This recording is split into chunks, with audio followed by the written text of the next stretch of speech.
Nah,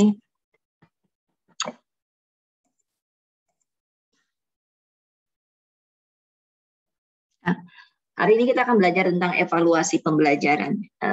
Evaluasi pembelajaran ini adalah komponen terakhir dari kegiatan pembelajaran ya. Setelah kita satu semester itu belajar tujuan pembelajaran, kita belajar domain-domain pembelajaran, lalu kita belajar teori belajar dan pembelajaran, kita belajar gaya belajar, kita juga belajar tentang kecerdasan. Tahap akhir ini adalah evaluasi pembelajaran.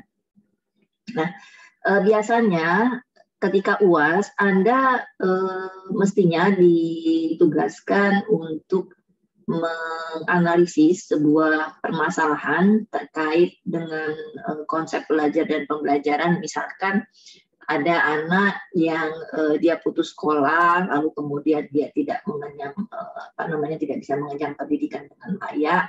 Anda wawancarai anak itu, lalu kemudian itu dibahas dengan teori-teori yang sudah ada di dalam TBP selama satu semester kita pelajari. Hanya saja dikarenakan saat ini pandemik tidak memungkinkan untuk Anda mencari anak dan mewawancarainya, sehingga nanti UAS-nya tidak perlu itu. UAS-nya hanya cukup Anda mengerjakan pilihan ganda saja yang ada di dalam LMS. Dan materi ini menjadi sebuah materi yang tidak kita pelajari terlalu dalam, nanti barangkali akan Anda peroleh di mata kuliah evaluasi tersendiri ya. Ketika kita berbicara tentang evaluasi, sebenarnya kita juga harus mengenal istilah pengukuran, ada istilahnya penilaian ya, baru kemudian evaluasi.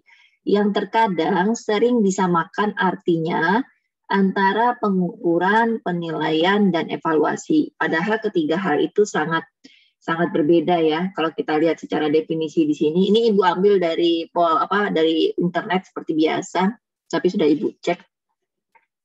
Evaluasi ini lebih bersifat komprehensif karena di dalamnya ada pengukuran ya. Lalu kemudian yang namanya alat ukur itu ada istilahnya tes. Jadi kalau ada tes, non-tes itu kita namakan sebagai alat ukur.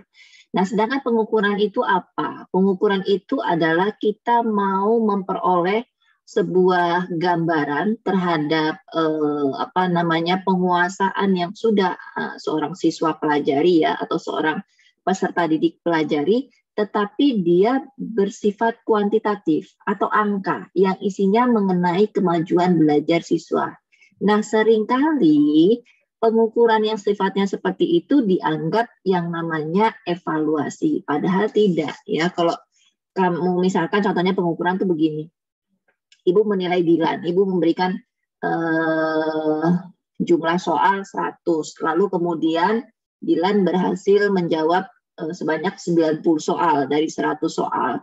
Nilai 90 itu dikatakan sebagai skor. Nah, skor itulah yang dinamakan sebagai pengukuran, bukan evaluasi, ya.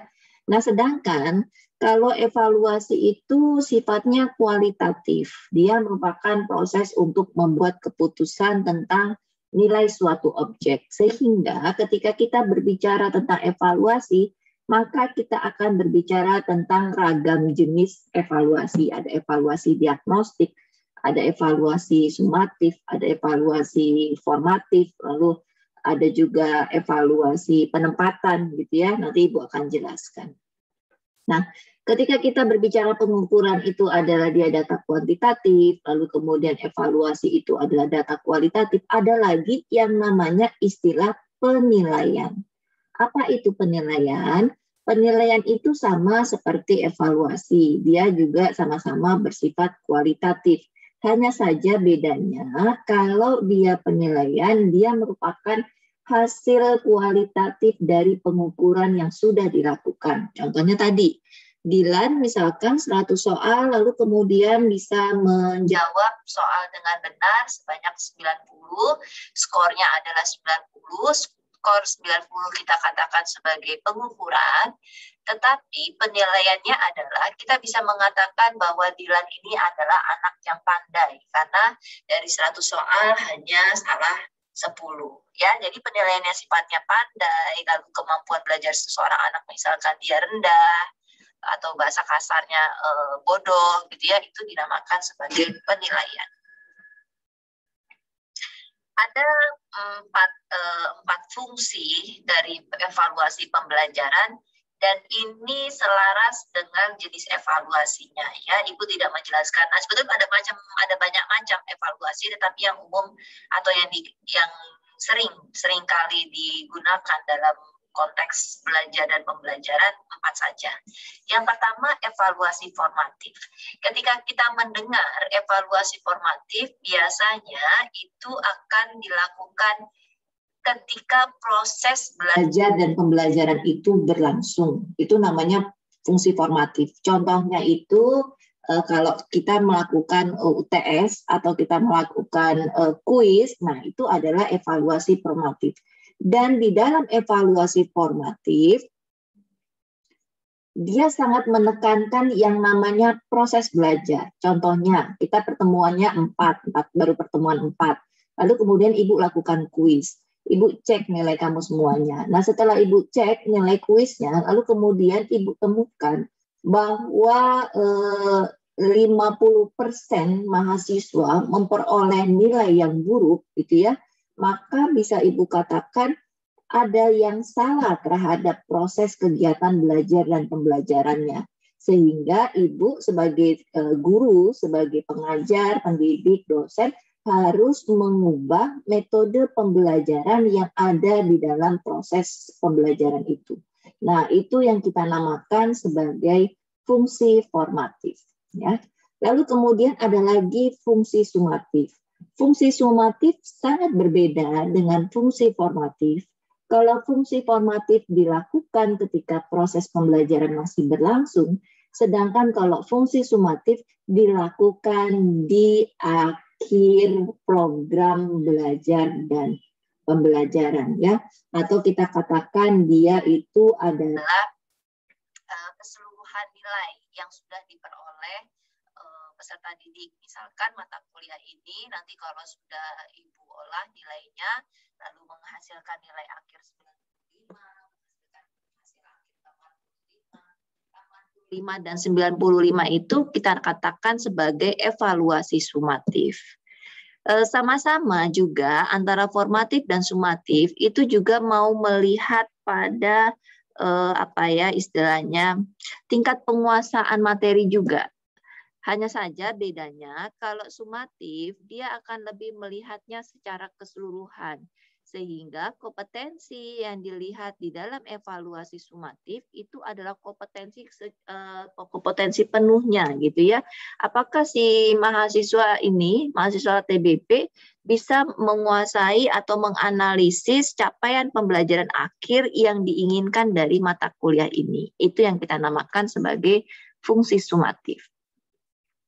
Lalu ada lagi yang namanya fungsi diagnostik. Sesuai dengan namanya ya, diagnostik, dia berguna mengetahui permasalahan-permasalahan yang dialami oleh siswa di dalam proses belajarnya. Contohnya misalkan ada seorang anak yang dia ini selalu telat datang ke kelasnya ya, atau dia seringkali tidak mengerjakan tugas, lalu kemudian misalkan dia pakaiannya selalu lusuh, tidak bersih gitu ya. Nah, ada fungsi yang namanya diagnostik.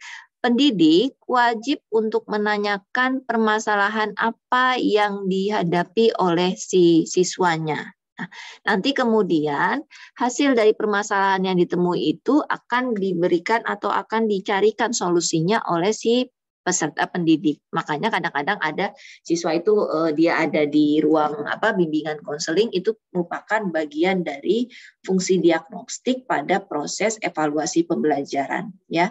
Lalu ada juga misalkan ketika Anda mengajar ya di bangku sekolah dasar dan Anda temukan ada siswa yang belum lancar membaca ya atau tidak bisa menulis. Nah, itu harus diberikan treatment lebih dibandingkan anak-anak yang tidak mengalami kesulitan dalam proses membaca dan menulis. Nah, itu harus dilakukan oleh seorang guru wajib. Lalu kemudian ada namanya fungsi seleksi dan penempatan. Fungsi seleksi dan penempatan itu menempatkan siswa itu berdasarkan pada minat dan kemampuan yang dimiliki oleh peserta didik, ya. Contohnya, ketika si siswa itu dia itu hobinya sains gitu ya, dia memiliki nilai yang bagus dalam bidang eksakta atau dia memiliki nilai yang bagus dalam bidang olahraga, maka guru harus paham bahwa anak didik saya ternyata sangat bagus dalam bidang eksakta, sangat bagus dalam bidang olahraga. Jadi bagi siswa-siswa yang dia sangat bagus dalam bidang olahraga, bisa kita ikutkan ke dalam lomba kejuaraan, ya. Lalu bagi siswa-siswa yang dia sangat bagus dalam bidang eksakta, maka dia bisa kita ikutkan ke dalam lomba cerdas cermat. Itu namanya fungsi seleksi dan penempatan, ya. Nah, di fungsi seleksi dan penempatan ini juga seringkali ketika Anda masuk ke misalkan ke perguruan tinggi negeri, kan Anda dites, ya. Nah, itu sebetulnya tes itu sudah bagian dari fungsi seleksi dan penempatan dari evaluasi. Kenapa sih evaluasi itu harus dilakukan, ya, oleh seorang pendidik? Hal pertama dikarenakan kita mau melihat efektivitas kegiatan belajar dan pembelajaran yang sudah dirancang oleh guru. Tanpa adanya evaluasi, seorang guru tidak akan memahami apakah anak didik saya itu paham atau tidak terhadap materi-materi yang selama ini sudah saya berikan, ya. Ataukah ada perubahan dari sikap afektif anak terhadap didikan yang selama ini sudah saya berikan. Nah, itu bisa kita lihat semuanya dari bagian evaluasi. Makanya kenapa di tahapan evaluasi lazimnya seorang peserta didik dinilai dari 3 aspek. Ada aspek kognitifnya, ada aspek afektifnya, ada aspek psikomotoriknya, ya, karena kita mau melihat ketiga hal tersebut.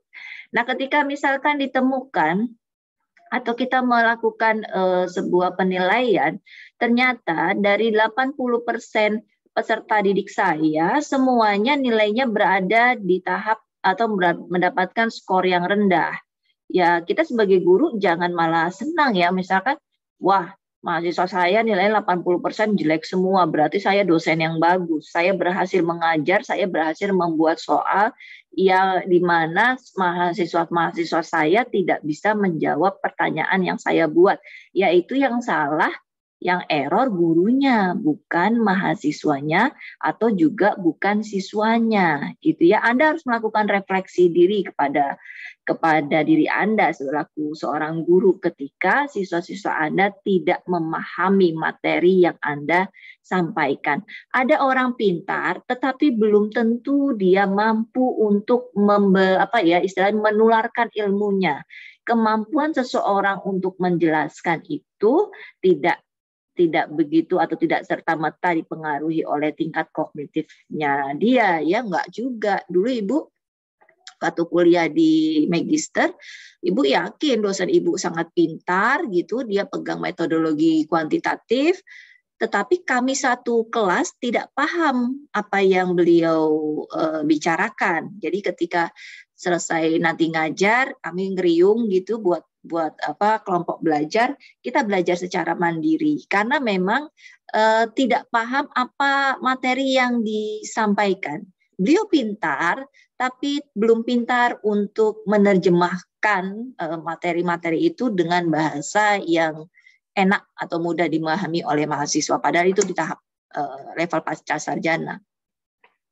Lalu kemudian evaluasi juga dapat digunakan untuk memperbaiki, menyempurnakan, dan mengembangkan program belajar dan mengajar, ya. Jadi biasanya kalau Ibu pernah cerita ketika Ibu baru di pertemuan keempat tahu bahwa satu metode itu tidak bisa dilakukan di kelas tersebut, maka wajib kita harus mengubah metodenya. Itu namanya evaluasi formatif ya. Karena kita kita harus bisa mewadahi semua karakteristik anak didik, itu permasalahannya ya. Jangan Anda senangnya cuma dengan anak-anak yang misalkan tingkat intelijensianya bagus atau tingkat kognitifnya bagus aja, enggak. Nanti kasihan ke yang lainnya. Lalu kita juga ingin mengetahui kesulitan-kesulitan apa sih yang dihadapi oleh siswa selama belajarnya dan mencarikan jalan keluarnya. Kalau menurut teori belajar humanistik, kita mundur ke belakang, dia mengatakan bahwa tidak ada anak itu bodoh ya. Jadi kalau ada anak yang nilai matematikanya dapat skor 4 atau dapat skor 5 atau bahkan dia nilainya skornya 0, apa yang salah gitu? Apakah memang dia tidak memiliki kecerdasan atau dia tidak memiliki bakat dan minat dalam bidang itu, kita nggak pernah tahu gitu ya. Makanya kalau ketika kita menemukan kesulitan belajar yang dialami oleh siswa, treatmentnya harus berbeda dengan anak-anak yang lainnya ya. Jadi dia mungkin lebih lebih intens kita memberikan bimbingan. Lalu kita harus menempatkan siswa dalam situasi kegiatan pembelajaran yang tepat sesuai dengan kemampuannya ya. Jadi Ibu tuh punya pengalaman juga di level magister ketika membuat tesis, dosen pembimbing Ibu sangat cerdas. IP-nya, program doktornya itu dia dapat IPK-nya 4,0 gitu, otak ibu nggak nyampe gitu ke situ, sampai akhirnya dia minta terlalu tinggi ya, berulang kali, Ika bukan seperti ini, kamu tuh harus divine teori. Nah ibu gimana caranya mendefinisikan teori menemukan sebuah teori, nggak bisa. Sampai pada akhirnya ibu bilang, Pak mohon maaf, saya tidak bisa mengikuti apa yang Bapak inginkan. Kemampuan saya terbatas, tidak seperti yang Bapak harapkan. Ibu sampai bilang begitu, wong ibu nyerah, berkali-kali udah salah terus. Ya dia jelasin, cuma kan nggak nyampe, otaknya nggak nyampe ke ibu. Ibu nggak bisa nyamain ke dia, itu nggak bisa. Nah makanya Anda ketika nanti menjadi apapun ya, menjadi instruktur ataupun menjadi seorang guru di level manapun, Anda harus tahu dulu karakteristik anak didik Anda. Sampai mana kemajuan belajar yang mereka miliki. Kalau kemampuan belajarnya hanya bisa digeber 80 km per jam, maka ya Anda menjelaskan materi atau memberikan materi jangan dengan kecepatan 100 km per jam atau bahkan 120 km per jam. Sesuaikan dengan kemampuannya mereka. Kalau mereka itu adalah anak-anak yang cerdas, Anda bisa berlari cepat. Nah, atau misalkan Anda bisa mulai materi sudah dari level tinggi. Tapi bagi anak-anak atau bagi siswa yang barangkali dia belum paham apa-apa ya, meskipun dia pasti sudah memiliki pengetahuan awal, tetapi level pengetahuannya masih dangkal, ya Anda harus mulai menjelaskan suatu topik tertentu atau Anda mulai membimbing dari level yang paling rendah. Sama juga seperti kalau bimbingan skripsi ya. Bimbingan skripsi itu kan Ibu sangat mengenal mahasiswa bimbingan Ibu karakteristiknya. Ada mahasiswa yang barangkali kalau Ibu minta sekali dia bisa, tapi ada yang 2 kali, 3 kali nggak bisa, dan biasanya keempat kalinya nanti sudah Ibu abaikan. Ya, Ibu anggap bahwa ya memang kemampuan Anda hanya bisa sampai situ, ya, karena ada keterbatasan itu. Lalu kita lagi. Nah, di dalam ruang lingkup evaluasi pembelajaran, tadi seperti sudah Ibu jelaskan ya, kita kenal adanya, ini kenapa ya, ini ya begini-begini. Kita kenal adanya kognitif, ada yang namanya afektif, ada yang namanya psikomotor. Kognitif itu adalah dimensi dari evaluasi yang paling sangat mudah diukur. Ya, kenapa? Karena biasanya terlihat. Contohnya Kalau nilaimu 60 sudah pasti kamu tuh nilainya jelek. Berarti kamu tidak mampu menguasai materi pembelajaran yang sudah diberikan. Sedangkan kalau afektif itu adalah evaluasi yang paling bagus ya. Tetapi untuk mengukurnya kita harus mengenal atau memeriksa masing-masing karakteristik siswanya. Contohnya Ibu ini kan sudah mulai ini ya. Ibu kalau di dalam form 06 dan mungkin ini Dilan yang tahu ya, karena Ibu hanya berhubungan dengan Dilan untuk form 06. Biasanya di samping daftar nama Anda itu akan ada tanda ya, ada tanda T, T itu tanya, TN itu biasanya tanggapan ya. Lalu kemudian nanti siapa yang menjawab diskusi ketika diskusi kelompok itu juga Ibu berikan tanda, dan itu adalah bagian dari evaluasi yang sifatnya afektif. Karena kita mau tahu mana mahasiswa atau mana peserta didik yang dia bisa aktif berdiskusi, mana yang dia kritis gitu ya, mana yang dia biasa-biasa saja. Nah, kalau di level sekolah tidak hanya kita melihat dari keaktifan diskusinya, tetapi kita bisa juga dilihat dari kedisiplinannya ketika dia mengumpulkan tugas secara tepat waktu. Dan itu wajib diapresiasi oleh seorang guru. Ya, Ibu termasuk mahasiswa yang tidak pernah aktif selama diskusi. Karena memang Ibu nggak bisa. Ibu bukan gaya belajar audio ya. Ibu lebih senang mendengarkan gitu. Tetapi kemudian nanti ketika kognitifnya nilai Ibu bagus gitu, sampai ada kawan Ibu bilang, Ika ini nggak pernah ngomong hanya ketika presentasi kelompok ya, karena bagaimanapun juga kalau presentasi kelompok Ibu harus ngomong karena kan mempertahankan apa yang kita buat. Kalau dosen tanya gimana gitu kan, nggak pernah ngomong di kelas, diem aja. Tapi kalau ketika kognitif, nilai evaluasi kognitifnya selalu bagus. Nah, karena Ibu mendengarkan apa yang teman-teman diskusikan gitu ya, lalu kemudian Ibu catat, karena Ibu paham gaya belajar Ibu adalah visual. Ibu tidak bisa kalau tanpa dicatat. Nah, jadi itu adalah mungkin kalau nilai afektif diskusi kelompok itu nggak terlalu bagus. Tapi kalau untuk disiplinan ya, kedisiplinan, lalu tidak pernah datang terlambat itu bagus. Nah, sebaiknya kalau membuat indikator afektif yang mau dinilai ke mahasiswa atau mau dinilai ke peserta didik, jangan hanya pada satu level saja ya.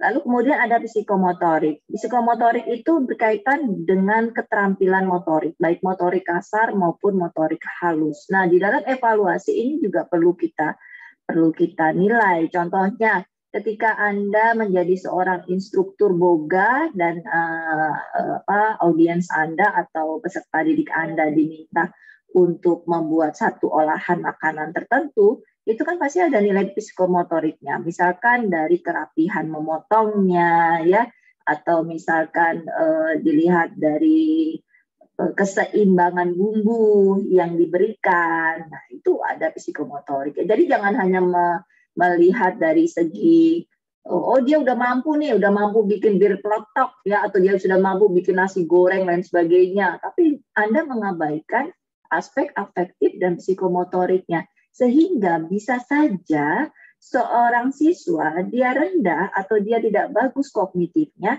tetapi afektif dan psikomotoriknya bagus, maka dia bisa memperoleh hasil belajar yang bagus. Ya, jadi nggak mesti kognitifnya yang dominan, nanti afektif psikomotoriknya rendah.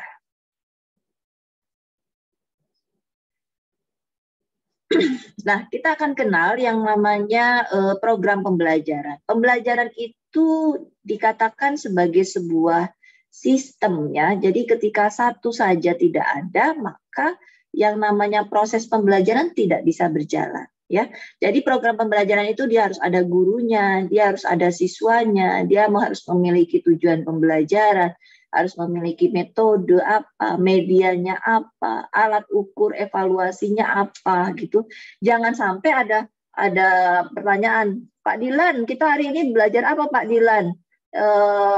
Ya nanti aja lihat besok gitu ya. Jadi RPP atau bahasanya kalau kuliah itu RPS-nya itu hanya dosen dan Tuhan yang tahu. Ya jangan kayak begitu juga. Si mahasiswa tuh harus tahu apa yang akan dia pelajari, materinya setiap pertemuan apa, meskipun Ibu yakin biasanya mahasiswa abai itu dengan RTS ya. Lalu kemudian prosesnya, di dalam prosesnya ada banyak hal, ada gurunya, ada peserta didiknya, dan ada kegiatannya. Nah saat ini kita sedang proses daring, dan ini sebetulnya cukup ini ya, kemampuan guru dalam berteknologi sangat ditekankan, profesionalisme guru sangat ditekankan dalam pembelajaran daring ini. Di pembelajaran daring ada beberapa hambatan ya. Kemarin ketika Ibu kan sedang mengajar guru-guru SD peserta PPG nih, lalu Ibu tanyakan bagaimana mengenai kesan-pesan selama pembelajaran daring. Banyak hal yang mereka utarakan ya. Ada yang bilang bahwa masalah fasilitas itu adalah masalah utama. Jadi banyak siswa-siswa itu yang tidak memiliki gadget, akhirnya dia meminjam bapaknya HP untuk bisa nge-Zoom, bisa Google Meeting, tapi kemudian nanti hanya dibatasi oleh bapaknya gitu ya, karena bapaknya bekerja menjadi online gitu ya. Nah itu yang hal-hal seperti itu yang menjadi tantangan tersendiri. Lalu kemudian kemarin mahasiswa Ibu karena ada mata kuliah publikasi ilmiah dan mereka harus bisa untuk submit ke artikel jurnal internasional ya. Dia buat tentang strategi pendampingan orang tua. Hasilnya penelitiannya mengatakan bahwa orang tua di pembelajaran daring sudah agak semakin renggang ya. Dan ibu ngerasa bersalah juga dia bikin itu ya. Ibu kayak membaca hasilnya sendiri karena ibu memang tidak terlalu tidak terlalu memantau juga kemajuan belajar anak. Di jam 8 pagi anak ibu daring, ibu juga kan harus ngajar mahasiswa. Nah, itu hambatan-hambatan itu yang dialami di dalam proses pelaksanaan pembelajaran daring. Lalu kemudian ini ada hasil pembelajaran. Di hasil pembelajaran itu sebetulnya ada jangka pendek, ada jangka menengah, dan ada jangka panjang. Nah, sebetulnya Anda kuliah itu mempersiapkan diri Anda ke tahapan jangka panjang. Kalau mahasiswa itu kan senang ya kalau udah lulus ya. Padahal ketika dia lulus dari program sarjana, itu adalah tantangan sebenarnya yang harus kamu hadapi. Kalau masih kuliah tuh masih enak menurut Ibu. Kamu masih belajar. Kamu apa sih permasalahannya anak-anak kuliah itu cuma belajar, putus cinta, ngomongin dosen, Bu Ika ngasih tugas susah banget, banyak banget, gitu-gitu aja kan. Tapi ketika kamu nanti sudah menjadi seorang sarjana, ya sudah bukan maha di titelmu sarjana, ya kamu dituntut sudah mulai mencari kerja, kamu berkolaborasi, bekerja sama dengan orang-orang di dunia kerja, dan biasanya para fresh graduate yang dia baru terjun ke dunia kerja itu banyak sekali keluhannya. Nanti saran Ibu, besok kalau kamu kerja, ya dimanapun kamu kerja, itu pasti akan kamu menghadapi lingkungan yang tidak semuanya kamu inginkan, ya, yang tidak semuanya kamu rencanakan. Dan kita sebagai orang baru yang dalam lingkungan itu ikut aja, jangan dikit-dikit, ini nggak enak, nanti pindah. Ini nggak enak, nanti pindah. Nanti kapan majunya kalau kita diri pindah? Ya, Ibu dulu juga waktu jadi awal-awal jadi dosen, senioritas itu sangat terasa sekali di prodi. Usia 24 tahun, bayangkan 24 tahun mahasiswa Ibu usianya 22 tahun. Ibu dengan mahasiswa itu 22 tahun bedanya waktu itu ya. Jadi Ibu dapat pegang kelas semester atas, mata kuliahnya adalah filsafat pendidikan, dosen muda, baru mau ngajar, dapat mata kuliah filsafat pendidikan, ngajarnya semester 6 pula. Jadi jarak usianya sangat dekat. Kalaupun dia semester ini juga masih dekat juga sama Ibu usianya ya, misalnya 18 tahun masih cuma beda 6 tahun. Jadi dulu tuh kayak kakak dan adik antara Ibu dan mahasiswa. Nah, tapi itu ya dijalanin aja, dinikmati. Namanya orang kerja itu nggak semudah kalau kita kuliah. Udah nggak ada hahaha lagi. Nah, di dalam ini kita lihat bahwa yang namanya evaluasi itu gambaran ya, apa yang harus digali, dipahami, dan dikerjakan oleh peserta didik, dilihat dari sikapnya dia. Sikap itu pertama, kenapa di sini tulisan sikap? Karena sikap itu pertama sekali. Kita nggak butuh peserta didik yang pandai, tapi kita butuh peserta didik yang berakhlak, ya, yang dia berkarakter, dia bertanggung jawab, dan itu adalah peserta didik yang paling bagus menurut Ibu, ya. Dia menghargai, ya, cara dia bertutur kata, cara dia bertindak, cara dia bersikap, itu adalah nomor satu. Biasanya orang yang memiliki sikap afektif yang sangat bagus, ini bisa mengalahkan orang yang memiliki tingkat pengetahuan bagus, ya. Kadang-kadang tingkat pengetahuan bagus belum tentu dibarengi dengan sikap yang bagus. Nah, makanya jadilah orang yang memiliki sikap dan karakter yang baik, dan itu yang kamu tekankan kepada diri peserta didik nantinya, ya. Ada kecerdasan. Kecerdasan ini yang sudah kita pelajari menurut Howard Gardner, bahwa kecerdasan itu ada 9, gitu ya.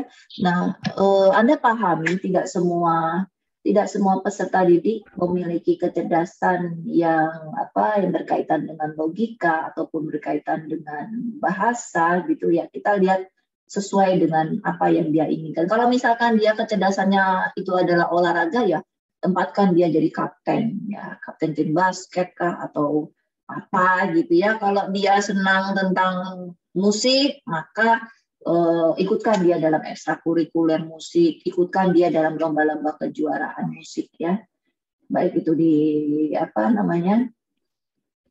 baik itu di tingkat baik itu di tingkat kota ataupun di provinsi, ya. Lalu ada perkembangan jasmani dan ada keterampilan. Bu, maaf Bu. Ini Ibu udah ganti slide kan ya Bu? Ini masih slide 5 Bu, masih hakikat. Tadi kayak berhenti. Oh. Tadi agak Ibu kadang perlu banget ini desktop, jadi Ibu nggak pakai itu. Oh, dari tadi tuh Ibu ngomong berarti nggak Ibu, ya? agak bingung juga Bu, maksudnya takutnya emang Ibu masih di situ. Udah pindah. Udah ada slide 7 Bu sekarang. Udah. Oke. Udah Bu, siap. Makasih Dilan. Iya Bu, sama. Nah, di ini ada beberapa kompetensi, ya. Ada kompetensi dasar mata pelajaran, ada kompetensi rumpun pelajaran, ada kompetensi lintas kurikulum, ada kompetensi tamatan, ada pencapaian keterampilan hidup. Biasanya kompetensi yang tertinggi kalau kita tarik ke perguruan tinggi, ya, kompetensi tertinggi itu capaian pembelajaran lulusan atau profil lulusan. Profil lulusan dari prodi tata boga itu ingin jadi apa sih? Gitu. Apakah jadi guru tata boga, ataukah dia berwira swasta atau berwirausaha, atau dia menjadi peneliti di bidang jasa boga, gitu ya.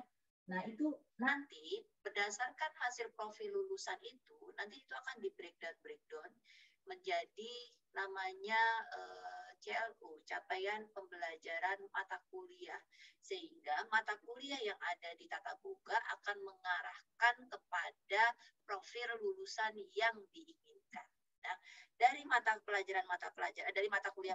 itu kemudian nanti diturunkan menjadi tujuan dari mata kuliah masing-masing. Tujuan akhir mata kuliah masing-masing itu sangat berbeda, ya. Jadi diharapkan ketika Anda sudah menguasai 144 SKS, itu Anda sesuai nantinya ke dalam profil lulusan seperti yang diinginkan di prodi tata boga. Beberapa prinsip evaluasi pembelajaran. Yang pertama, ketika kita mau mengukur hasil belajar, kita harus melihat dulu capaian pembelajarannya, atau kita harus melihat dulu tujuan pembelajarannya. Tujuan pembelajaran itu adalah gerbang utama. Apapun profesimu, selama kamu mau mengajar, itu harus membuat tujuan pembelajaran, termasuk ketika kamu menjadi seorang instruktur. Harus ada tujuan pembelajarannya. Tujuan pembelajarannya apa? Nanti kemudian dari tujuan pembelajaran itu bisa dituangkan menjadi materi, bisa dituangkan menjadi medianya, bisa dituangkan menjadi lembar kegiatannya, dan terakhir dituangkan ke dalam evaluasi pembelajaran. Sehingga dulu ketika Ibu menugaskan mahasiswa TBP, dia membuat RPP dulu ya, waktu masih luring, Ibu gampang sekali kalau tujuan pembelajarannya udah salah, maka kesemuanya itu akan salah. Karena yang dilihat adalah keterkaitan dimulai dari tujuan pembelajaran sampai pada evaluasi pembelajaran. Nah, lalu kemudian prinsip yang kedua, mengukur sampel yang representatif dari hasil belajar dan bahan-bahan yang tercakup di dalam pembelajaran. Anda harus mencari sampel yang benar. Contohnya ketika Anda mau melakukan terkait, kalau misalkan di bangku sekolah mah sudah pasti benar ya, sampelnya ya. Ya, kita mau menguji anak didik kita ya sudah pasti dia yang kita uji. Tetapi kalau dalam proses penelitian misalkan ya, Anda ingin mengukur tentang gaya belajar, gaya hidup misalkan, gaya hidup mahasiswa di area DKI Jakarta. Ya, Anda mencari sampelnya yang sampel benar-benar mahasiswa, dia berada di daerah DKI Jakarta, lalu kemudian dia memiliki gaya hidupnya apa gitu ya. Nah, itu yang harus Anda ukur, sehingga yang namanya evaluasi Anda harus mengukur apa yang ingin diukur dan sesuai dengan target yang akan Anda ukur. Itu cirinya. Makanya ada istilahnya nanti validitas dan reliabilitas ya. Mencakup jenis-jenis pertanyaan atau soal yang paling sesuai untuk mengukur hasil belajar.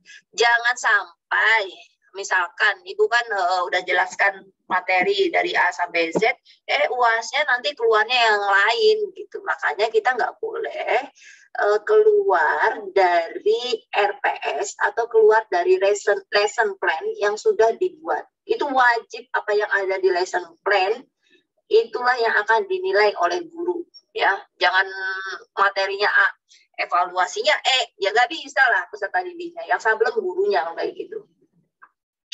Lalu yang keempat, direncanakan sedemikian rupa agar hasilnya sesuai dengan yang akan digunakan secara khusus ya, lalu dibuat dengan reliabilitas yang bagus dan dipakai untuk memperbaiki hasil belajar. Jadi sebuah soal, sebuah pertanyaan, kalau kita berbicara evaluasi dari segi kognitif ya, pertanyaan kognitif itu tidak selamanya pertanyaan yang bagus itu pertanyaan yang semuanya mudah. Jadi kalau kamu nanti buat skripsi tentang hasil belajar ya, misalkan mata pelajaran tata boga, lalu kamu sengaja membuat pertanyaan itu mudah biar terlihat bahwa peserta didikmu nilainya bagus semua, itu nanti kalau dimasukkan ke dalam validitas ya, jadi cari validitas dan reliabilitasnya pasti nggak valid dan nggak reliable, karena soalnya terlalu mudah. Soal yang bagus itu adalah ada daya pembedanya, ada soal yang tingkat kesulitannya mudah, ada yang tingkat kesulitannya sedang, sampai tingkat kesulitannya tinggi, gitu ya. Oke, lalu prosedur pengembangan alat evaluasi pembelajaran. Ada beberapa hal yang perlu dipertimbangkan ketika membuat evaluasi. Yang pertama, jenis dan karakteristik kompetensi serta tujuan pembelajaran yang diinginkan itu atau yang ingin dikembangkan itu apa? Apakah dia masuk ke dalam kompetensi yang sifatnya psikomotorika, ataukah kompetensinya yang sifatnya pengetahuan gitu, itu akan sejalan dengan evaluasi yang mau Anda buat. Kalau memang kompetensinya mengarahkan kepada sebuah keterampilan, maka tahapan evaluasinya tidak bisa pertanyaannya adalah apa yang dimaksud ya, atau sebutkan atau jelaskan, nggak bisa. Kalau keterampilan psikomotorik misalkan menulis berbagai macam bla bla bla, ya maka di dalam evaluasinya harus ada rubrik kinerjanya atau kita kenal dengan nama unjuk kerja evaluasinya ya. Lalu kemudian pengambilan sampel perilaku yang akan diukur, ini berkaitan dengan ini ya, penelitian. Pengambilan sampelnya itu mau bagaimana Anda? Apakah mau Anda random, Anda acak ambil aja, atau ada purposive sampling? Purposive sampling itu artinya Anda ketika mau menilai sesuatu itu ada tujuannya ya, jadi nggak sembarang acak. Nah, kalau di dalam hasil belajar dan pembelajaran ya mahasiswa itulah yang akan dinilai. Nggak akan ada pemilihan sampel, nggak bisa pemilihan sampel ya itu aja yang dinilai ya. Lalu kita harus memilih tipe alat evaluasinya, harus dipilih, disesuaikan mana yang cocok untuk afektif, mana yang cocok untuk kognitif, mana yang cocok untuk psikomotorik. Kompetensi psikomotorik tidak bisa dinilai oleh penilaian yang sifatnya kognitif. Lalu ada aspek yang diuji, ada format butir soalnya bagaimana, jumlahnya berapa, distribusi tingkat kesukarannya. Tadi Ibu bilang daya pembeda itu mudah, sedang, sukar, itu juga harus didistribusikan tingkat kesukarannya. Jangan semuanya susah juga. Waduh, Pak Gila ngerjain banget ini, bikin soal semuanya susah gitu ya. Jangan ada itu kamu ketawa banggoan. Peserta didik saya bingung, pusing dia bikin jawaban, dari jawabannya. Itu enggak begitu soal yang bagus. Lalu kemudian kita lihat juga karakteristik mata pelajarannya apa. Kalau misalkan mata pelajarannya itu adalah praktek, ya kamu buat kompetensinya lebih banyak ke praktek, ke keterampilan. Lalu evaluasinya ya evaluasi keterampilan juga. Lalu tujuan khusus pembelajarannya ada enggak? Tipe informasinya apa? Usia dan tingkat perkembangan mental siswa yang mengikuti tesnya bagaimana? Ya, jangan sampai kalau misalkan kamu ngajar anak SMP tapi soalnya itu kayak soal buat mahasiswa yang nggak bisa lah mereka. Sama seperti ini ya. Kadang-kadang ya beberapa dosen itu kalau membimbing skripsi mereka tanpa sadar, kalau dosennya dokter ya, itu kadang nggak sadar itu ditarik mahasiswa itu pola pikirnya sama seperti dokter yang nggak bisa. Mahasiswa S1 disuruh jadi dokter ya. Karena nggak nyampe, belum saatnya. Nah, makanya itu kadang-kadang itu suka bilang, ya jangan susah-susah banget lah sama mahasiswa S1 gitu. Kita harus tahu usianya dia, tingkat perkembangannya dia gitu. Buat seperti itu aja udah bagus. Nah, hal-hal itu yang perlu kita sadari ya. Lalu berapa besar kelompok siswa yang mengikuti tes? Kalau siswanya 100 ya, kamu buat uraian semua ya agak lumayan itu. Jadi dipikirkan juga dengan jumlah butir soalnya. Dan ini adalah langkah-langkah pengembangan evaluasi. Tidak akan Ibu ajarkan, ini bisa 1 semester sendiri ini. Nah, ini ada jenis-jenis evaluasi pembelajaran tadi ya, ada formatif, ada sumatif, ada diagnostik, sampai ada evaluasi penempatan. Ada yang namanya evaluasi itu kuantitatif, ada yang namanya evaluasi itu kualitatif. Kualitatif itu berarti menggunakan bahasa ya. Kalau kuantitatif itu menggunakan angka. 95, nilainya itu adalah kuantitatif. Tapi kalau 95 atau IPK misalkan ya, IPK cum laude sangat memuaskan. Apa kalau IPK itu bahasa itunya? Sangat baik atau baik ya. Atau memuaskan. Nah, itu bahasa-bahasa kualitatif. Biasanya nanti di ijazah Anda ada tuh, ada IPK sekian. Nah, bunyi bahasa kualitatifnya itu apa? Jenis evaluasi menurut tesnya itu ada 2. Ada menurut teknisnya, ada evaluasi yang sifatnya tes, ada evaluasi yang sifatnya non-tes. Kalau non-tes itu berarti bukan pertanyaan ya isinya ya. Uraian itu masuknya tes, pilihan ganda masuknya tes, menjodohkan masuknya dia ke dalam tes. Tetapi kalau misalkan praktek unjuk kerja dia masuknya ke dalam non-tes ya. Anda membuat makalah itu bahasanya non-tes. Maka ada skala sikap biasanya. Nah, di dalam bentuk evaluasi ini ada namanya portofolio, ada berbasis produk, ada yang tertulis, ada yang performance, ada yang proyek.